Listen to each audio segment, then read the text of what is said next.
Your NVIDIA card shows up in Device Manager like this, not grayed out, not missing, just there working. If yours is not showing up at all right now, it's almost always one of the two things. Windows has not recognized the hardware yet, or your drivers are outdated.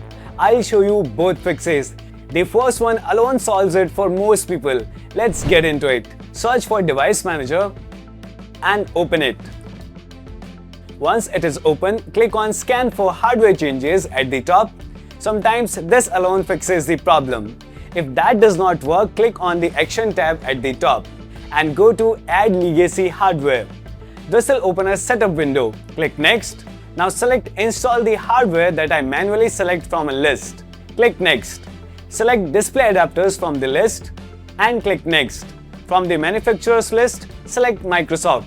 Then select the available model from the models list and click Next. Wait for it to finish and that's it.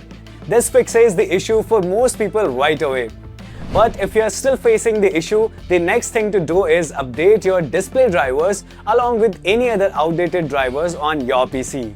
Now you can do this manually, but honestly it is a lot of work. So let me show you a much easier way. We are going to use a tool called Advanced Driver Updater.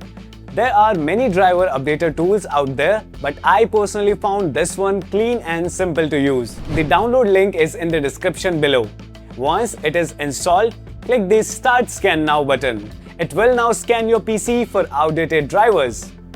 Once the scan is done, you have two options. You can update just the display driver or click Update All to fix everything on your PC at once. Once the update is done, restart your PC.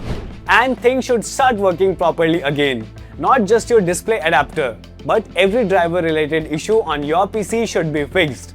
So that is how you fix NVIDIA not showing up in Device Manager. Quick question, was it the hardware detection or the drivers that fixed it for you? Drop it in the comments, it actually helps me figure out what to cover next. If you are someone who runs into driver issues a lot, let me know. I am thinking of doing a full fix every Windows driver problem video next. Hit like, subscribe, and I'll see you in the next one. Take care.